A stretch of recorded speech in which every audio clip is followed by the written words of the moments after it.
déclin de la France, mais une montée en puissance, comme je disais aussi, d'autres pays, l'Allemagne, l'Espagne, l'Italie, etc., qui du coup rendent la présence française peut-être un peu moins visible, mais d'une certaine manière, ça diversifie aussi les sources d'enrichissement pour les gens ici en Égypte.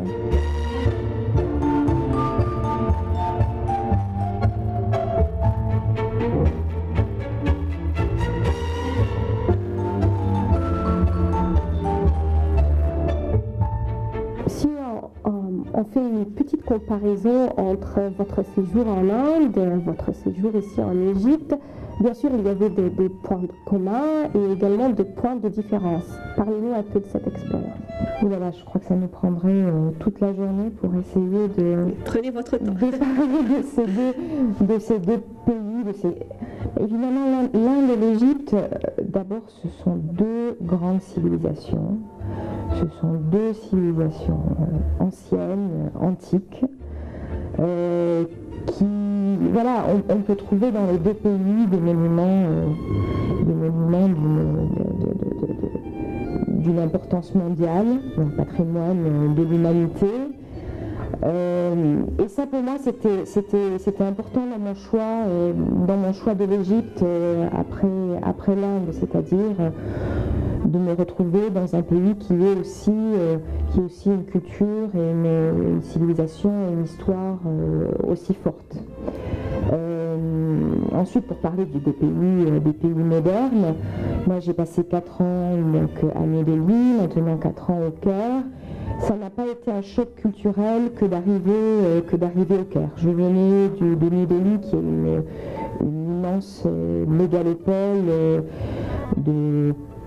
comme le Caire, presque 18 ou 20 millions d'habitants, qui a aussi beaucoup de problèmes de circulation, d'embouteillage, de pollution. Voilà, donc j'ai retrouvé des repères. J'ai retrouvé également des repères chez les gens. L'accueil dans les deux pays a été toujours très chaleureux. Il y a une curiosité de l'autre, à la fois en Inde et même encore plus, je dirais, en Égypte. Il y a vraiment une générosité envers les étrangers, envers les gens qui font l'effort de s'intéresser un petit peu à l'Égypte. Donc ça, voilà, j'ai beaucoup apprécié dans les deux pays. Les Égyptiens, comme les Indiens, sont des sentimentaux. Ce sont des gens qui sont aussi... il y a un attachement aux valeurs traditionnelles de la famille, voilà, de la tradition, de la culture, de la religion, etc. Tout ça, ce sont on peut dire des points communs, puis des pays qui sont en croissance, en développement, avec chacun ses problèmes économiques, problèmes sociaux,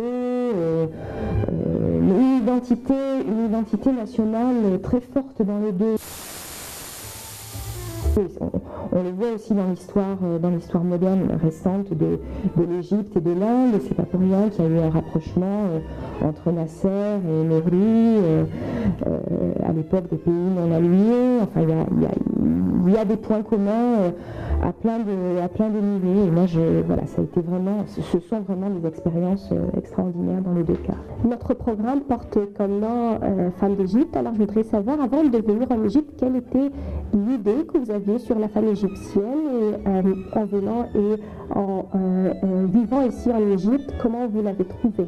Alors, en ce qui concerne l'idée que j'avais avant de venir de la femme égyptienne, ou je dirais plus largement de la femme au Moyen-Orient, on a malheureusement parfois en Occident cette image de la femme arabe comme une femme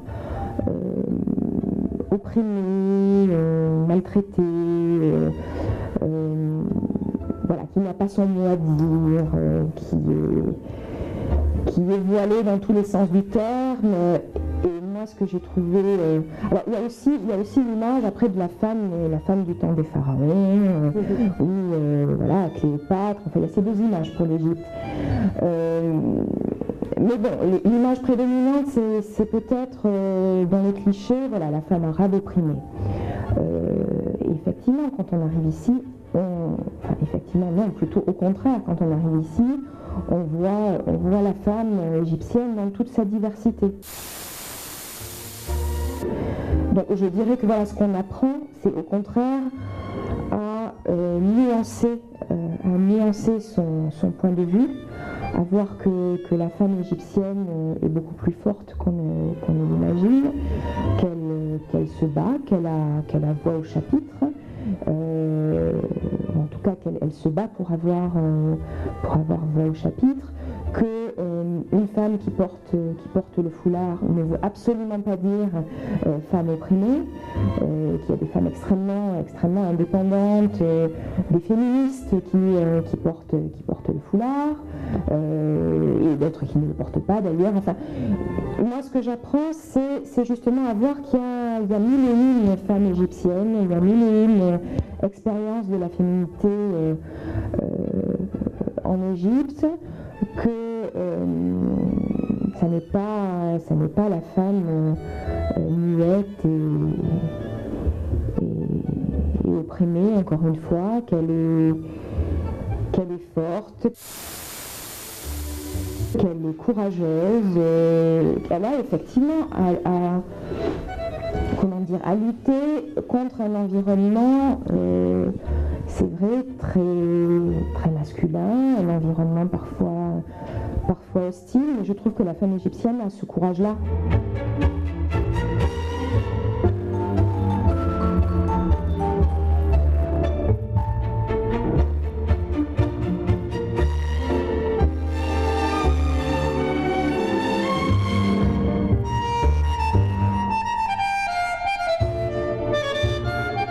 Ce modèle de femme de cette classe sociale, classe moyenne, cette femme forte qui travaille et qui fait attention à la famille, existe non seulement en Égypte, c'est en Afrique et peut-être en Asie également. Est-ce que ce modèle existe toujours en France et à l'Occident? Alors oui, pour nuancer ce qu'on vient de dire, je dirais que la liberté des femmes est forte dans l'élite et dans les classes très populaires.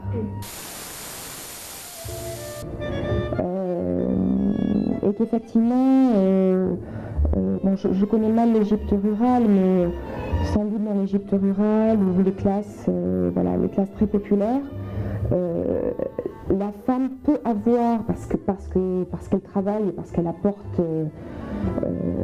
une contribution économique essentielle, elle peut avoir une indépendance presque à l'égal de la femme de l'élite. C'est peut-être la classe moyenne qui souffre un peu. Alors après, en Occident, ça n'est plus... Je dirais que ça n'est plus comparable. La société occidentale, depuis la Première Guerre mondiale, a énormément changé. Je pense d'ailleurs, on célèbre cette année les 100 ans du début de la guerre en 1914. La Première Guerre mondiale a été un déclencheur pour le travail des femmes en France notamment. Il n'y avait plus d'hommes, les hommes étaient morts ou étaient partis à la guerre, et les femmes françaises sont entrées sur le marché du travail, les femmes françaises de tous les milieux, parce qu'il fallait gagner sa vie. Et elles ont petit à petit gagné des droits et gagné une indépendance, et cela, je dirais, dans toutes les classes sociales.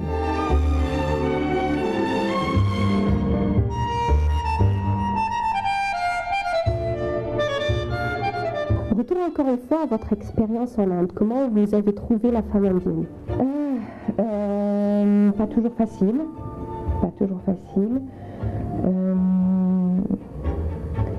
Je dirais que là aussi, c'est un peu le même schéma qu'en Égypte. La femme indienne dans les classes sociales supérieures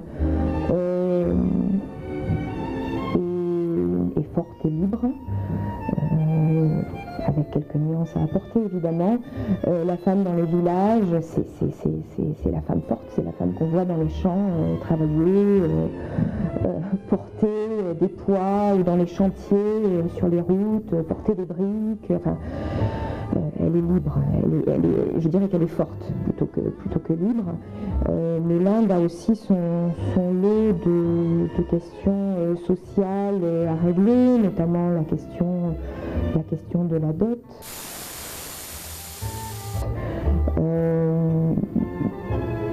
La question du choix du sexe des enfants. Il y a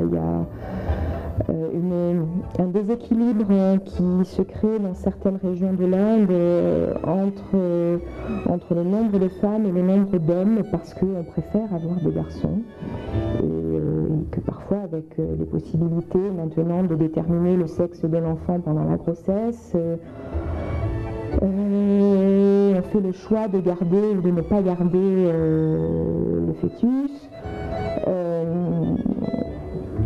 Bon, il y a un certain nombre de problèmes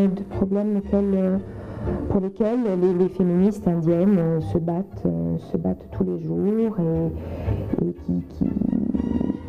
que la société indienne essaye de régler. Je pense aussi qu'il y a une conscience de plus en plus forte en Inde de tous ces problèmes sociaux.